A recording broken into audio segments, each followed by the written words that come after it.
Good morning, guys, and welcome back to the Cutthroat Casters channel. And today we're gonna have some fun out on the ice. Today marks the day where we start the journey for that giant lake trout. That's right, today we're gonna be lake trout fishing. Yeah, I've seen some big fish roll through here before, but yeah, we're gonna get out on the ice and hopefully make something special for you guys. You guys enjoy.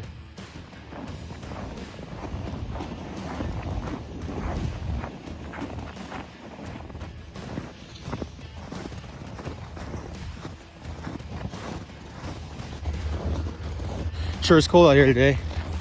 The sun's just now starting to come up, and we're out here early. We had the ice fishing tournament yesterday. There's probably going to be quite a few people out here today on the lake trying to redeem themselves for not catching a fish yesterday. I caught a fish though. Yes, I did. All right, made it out to the spot. Let's get drilling. Let's get camp set up. It's kind of cold, so let's get comfortable.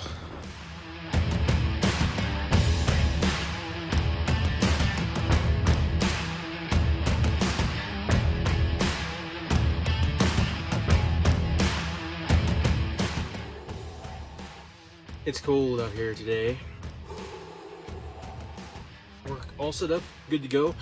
I got the heater up in. I got all my poles ready to make a dangle. I'm fishing 43 and a half feet of water, almost 44 feet of water. And yeah, I'm kind of fishing. There's like a flat that comes out. It's a slow drop off. And then I'm only like 100 yards from the other side of the lake, and I'm probably a quarter mile from the other side. So it's super steep on one side, and then this flat kind of comes out, drops down to the channel, and then the steep side meets at the channel. So I'm kind of fishing, you know, 100 yards up that flat, just looking for cruising, eating lake trout. I'll show you guys what I'm using. So on my first rod, this is gonna be my active jigging rod for most of the time. It's gonna be this 1/3 ounce little Pleo. And I might tip it with a mealworm or maybe a piece of perch. We'll see. But I'll let you guys know. I'm gonna drop this down and get to fishing. I just had a mark come up, but he didn't look crazy big. We're gonna see if we can't get on some lake trout today. There's been fish in here caught in that 50 to 60 pound range, so there's giants in here.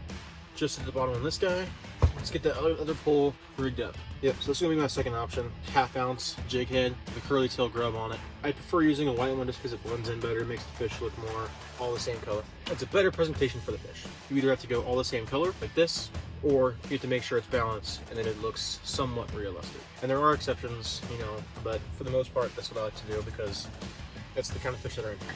There's perch in here, and those juvenile perch, they haven't eaten enough. They haven't grown enough to get those colors, get those stripes, get that really dark green yet. So a lot of them look white. But yeah, we're gonna see if we can't get on some fish today. We have our second pole rigged up, tied on. It's that jig head.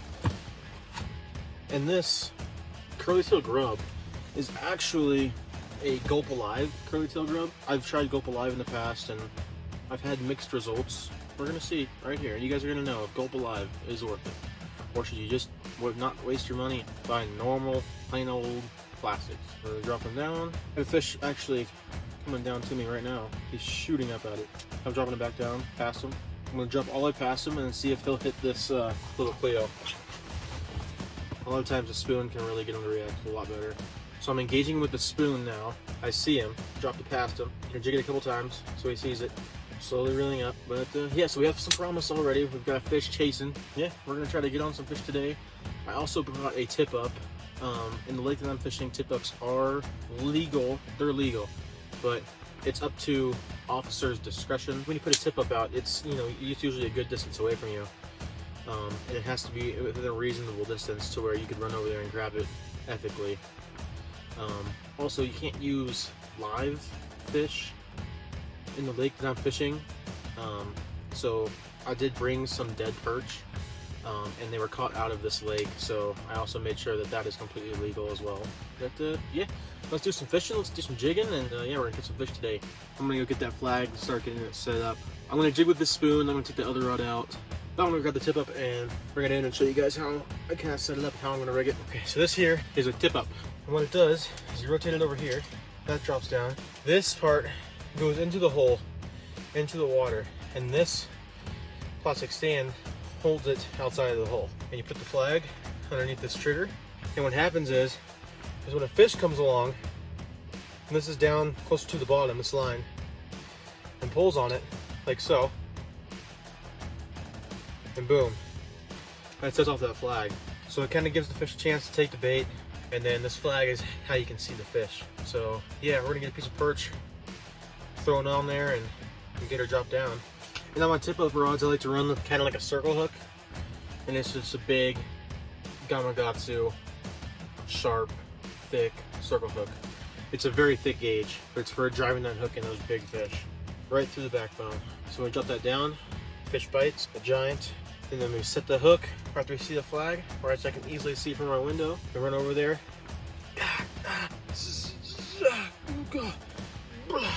40-inch lake trout. Look how good it's set up. Tip up is set. Easily see it from where I'm sitting. We're gonna try our absolute best. Jig one up with a little Cleo. There's a fish up here already. There's a fish way up here at 12 feet. Oh, missed him. Come on back, fishy. I think it's safe to say he doesn't want to hang out with me today. He got a fishy down me. It was a suspended mark at like 15 feet or so. Came out of nowhere. I'm jumping down and past him right now. I'm just going all the way down, see if he'll chase it. I don't know, the marks are pretty few and far between today when usually they're pretty consistent. Yeah, I don't know.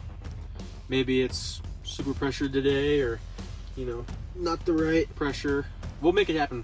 We'll make it happen for you guys. Haven't gotten hit on my flag yet. Yeah, a little slow, but hopefully it starts to pick up. There's a storm rolling in this afternoon. So I expect as the day moves on, as that pressure drops and that moisture and warm air starts rolling in, then it'll probably start to fish up a little bit. So stay tuned. They're gonna mark it just pulled up on me. He's chasing me. He's chasing me. Oh, he didn't hit it. He chased me from 45 feet down up to 24. I'm dropping past him now. I'm gonna drop all the way down to the bottom. I see him. He flew back down there. I'm dropping it all the way to the bottom. Let it sit in that mud. I'll jig it a couple times just so he knows where it is. As soon as I see that mark show back up. Oh, he knows it's down there. Check the flag. Nothing set off the flag yet. That was my first chase of the morning. Yeah, he chased me all from like, literally from like 45 feet at the bottom, all the way up to 24, and this kind of backed off. I'm gonna reel up and try to get him to chase back again. I don't see him on my screen, but a lot of times if you reel up again, you'll get him to come out of the woodwork. Or I like to reel up or drop down, reel up, drop down, and a lot of times it'll get a fish from the surrounding area, or that fish that decided he wasn't interested to come back and maybe take another swipe at it. But I mean, I'm not seeing him anymore, so barely tapped it. Come on, eat it out of the mud. I dropped it down into the mud. Got him. Oh no, he came off. He came off. I set the hook and he came off. No. Oh my God, I'm so bad at fishing. Well, you can't win them all. Man, that was a big one too. So far, lake trout 1, Gabe 0. He's falling it down, but I think he might have just tapped it. I don't think he swallowed the whole thing. We'll jig a little bit to get him to come back in. Drop it down in the mud again. And I have that spoon laying in the mud, and I'm just popping it, and it's going back and forth, laying on its side. But the bottom piece of meat is still sitting on the bottom. So I'm just popping it back and forth like this. He knows exactly where it is. I need him to turn around on it. Got him. Got him. Finally. Finally, I got him. Oh my gosh. Oh my gosh, took all damn day. All right, come on, be a lake trout. Look at that, boys. Let's go. We got ourselves a lake trout. There we go. That's not horrible. Nice little 18-incher or so. He's burping. He's saying hi. Heck yeah. That's the first one. We're gonna drop back down there and hopefully get some more. Man, I'll tell you what, that sucker came out of nowhere, dude. I was just dead sticking right on the bottom, and he finally came up and smashed it. Oh my gosh. They've been so finicky all day, and I was finally able to make that happen. I caught him on my trusty 48-inch hot rod. This is a medium heavy. I've absolutely loved this rod. It has great bend. It bends all the way down to the blank down there. Absolutely fantastic for lake trout fishing. And I have that paired with a 2500 series Diawakatula. And I'm running that on 15-pound Seaguar fluorescent green braid, and I have about, it's pretty clear here, so I have about 8 foot, 12 pound fluorocarbon leader. And that's what he smacked it on, right there. So let's get that back down and hopefully catch one more before we're gonna head out for the day. What's up, guys? All right, so we just finished out on the ice for day number 1. We were able to get a couple fish, but that Laker was nice. Really fat. I mean, really fat. He had an absolute belly on him. But yeah, that's it for day 1. Just finished out the lake, and yeah, let me know if you guys enjoyed it, and make sure you guys stay tuned, and we're gonna get some more days out here for this epic series of trying to go after that giant Western Colorado lake trout. I can't wait. All right, guys, I'm heading out. Remember, keep casting. Welcome back, guys, and today we are continuing our second episode, or this might be like an extension of the first episode, of going after that big giant Western Colorado lake trout. And the sun's just now starting to come up. It's cold.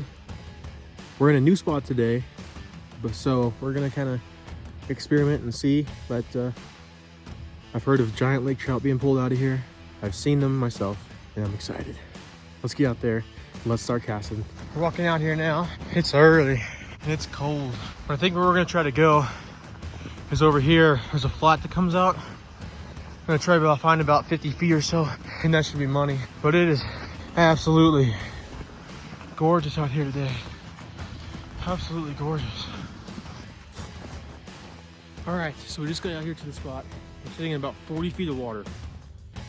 And actually what I did was I drilled this hole, and it's about 40 feet of water. So I knew it was on that flat. And then I moved over here, and I think that'll be just about money. But I drilled this hole, so might as well drop down and see if I can't get something. All I got on is that little Cleo tipped with a piece of perch. Drop it down, see if we can get something real quick.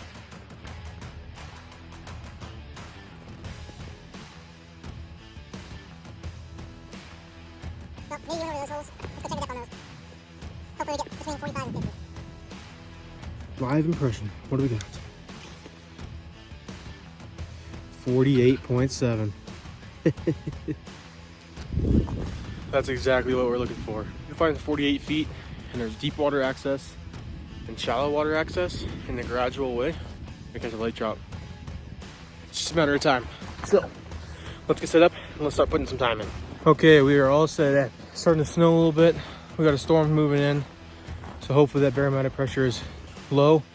We'll be able to get some good. Okay, so I think I've solved my lunch problem. I brought a little buddy because I got my like 2-man hut out today, so I don't need much heat to keep this thing warm.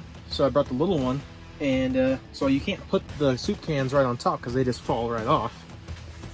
But I'm using a camp screw, or like a tent screw, and I drilled it in so that it's holding on the side of the top of the buddy heater here.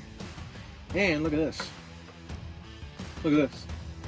Put my soup right there, and it heats up. I think that's that'll work pretty good. Okay, we might be in luck, because look at this. That's right. That's steam coming off of it, baby. You hear it?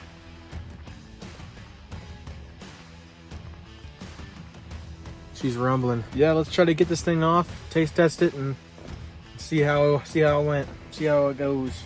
I'm just gonna grab it right off there. Give it a little stir. It's perfect. Man, nothing beats a nice warm meal on the ice. This Campbell's double noodle chicken noodle soup is really good. It's really good.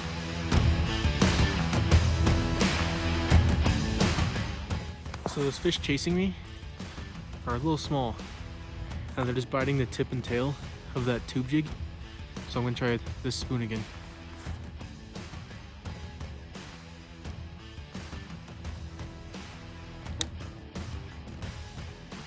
Actually, already had a mark on me.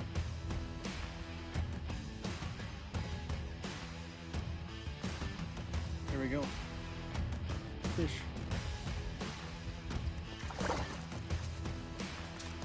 That, my friends, is not a lake trout.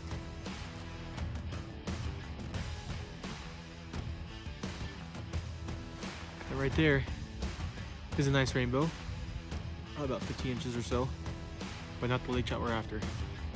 Let's get him back down. That's good. That's big.